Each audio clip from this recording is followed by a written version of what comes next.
Oui, nous voulons intervenir.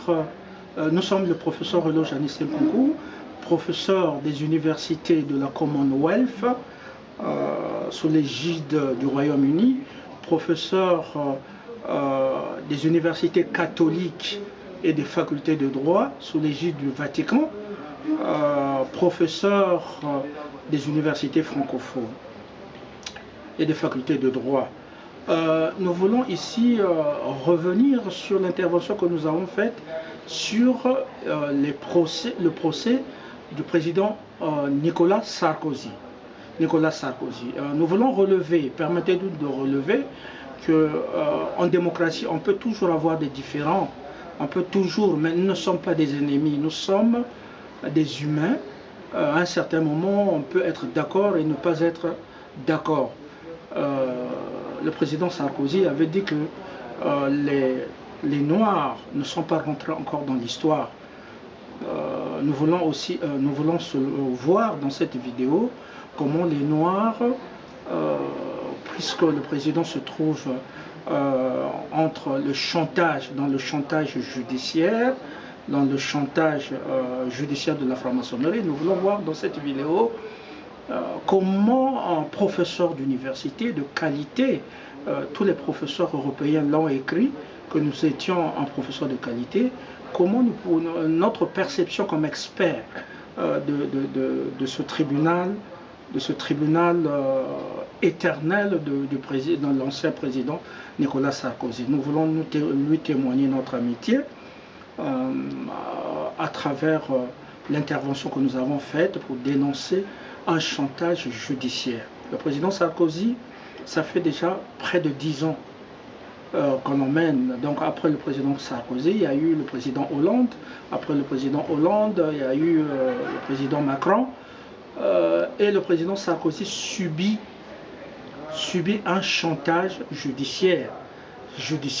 Le débat est au niveau de la prescription. Mais ce n'est pas tellement la prescription, puisque on parle de la prescription lorsque l'accusé n'a jamais commencé un procès. Et qu'il a commis un délit, délit de corruption, délit de ceci, et justement il est en cavale, et à un certain moment on l'attrape, il est rattrapé par la prescription. Dans le cadre de Nicolas Sarkozy, nous allons élever le débat. Il s'agit bel et bien des délits commis par l'ancien président. Nous ne faisons pas l'apologie des fautes commises par l'ancien président, mais nous voulons scientifiquement montrer que les tribunaux maçonniques n'existent pas. Les tribunaux maçonniques, d'abord, ils ne payent pas les impôts. Ensuite, la franc-maçonnerie ne paie pas des impôts. Ensuite, la franc-maçonnerie se réclame d'être de la République. Et c'est à ce nom-là qu'on a donné le Congo-Brazzaville et d'autres pays. D'abord, la différence entre la nation et la République. La nation peut se définir comme un territoire terrestre et maritime et aérien. Ensuite, ce territoire contient la population donnée et la culture, aussi la culture, mais aussi la mosaïque, aussi la démographie, aussi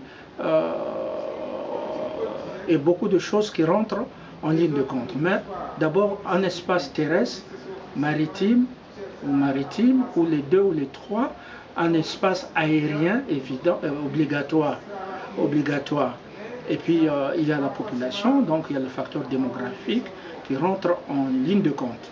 Alors que la République, c'est un mode de gestion des affaires publiques. La République n'est pas une nation.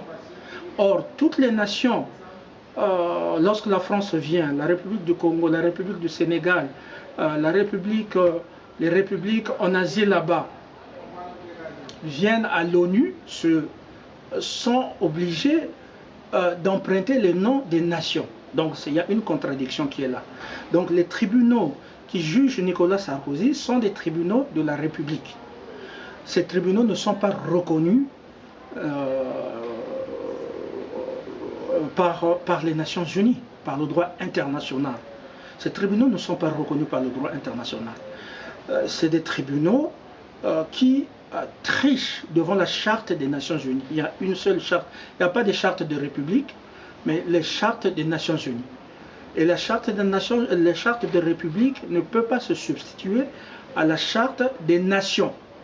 Des nations, parce que l'un est un espace aérien, territorial, démographique et tout ce qu'il contient. L'autre est un mode de gestion des affaires publiques, la République. Des affaires publiques, res publica. Et lorsque la res publica est entré dans la franc-maçonnerie, comme le dit Platon dans la République, ça pose problème, parce que ces sociétés se disent secrètes. Mais comment une société secrète peut s'appuyer sur une constitution maçonnique et une constitution de la République et être apte à être une nation au niveau des Nations Unies, parce que la France, la République française est membre du Conseil des Nations Unies. Donc, il y a confusion, il y a imbécilité depuis des années. Il y a imbécilité. Nicolas Sarkozy doit être relaxé. C'est un chantage des institutions qui n'existent pas. Qui n'existent pas. Nicolas Sarkozy, si la France était une nation française, là, on devrait s'appuyer sur la constitution des nations. Mais là, les institutions qui jugent Nicolas Sarkozy sont des institutions de la République. Donc la République ne peut pas avoir des institutions judiciaires. Seule la nation peut l'avoir. Et imaginez, la République est un mode de gestion des affaires publiques, mais qui a ses propres juridictions. Encore, ces juridictions se métamorphosent comme étant des juridictions maçonniques, qui est simplement une philosophie et non une nation. Donc nous sommes professeurs du droit constitutionnel comparé, et nous sommes professeurs du droit, professeurs des constitutions des loges maçonniques. Nous pensons qu'il s'agit bel et bien d'un chantage de 10 ans. D'un chantage de 10 ans. Il n'y a aucun procès qui peut aller jusqu'à 10 ans à Nuremberg. Ça n'a pas duré 10 ans.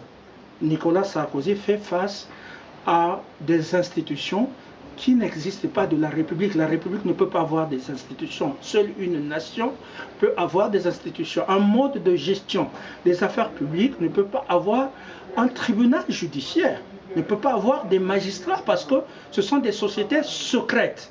Ce qui est secret ne peut pas être au grand jour. Et puis, je vais démolir la franc-maçonnerie. La franc-maçonnerie passe d'abord par la tenue blanche, ensuite par la tenue blanche, ensuite par la prestation de serment, ensuite prêter serment à la constitution maçonnique. Nous avons dit toujours qu'il est difficile aux francs-maçons de démontrer que les obligations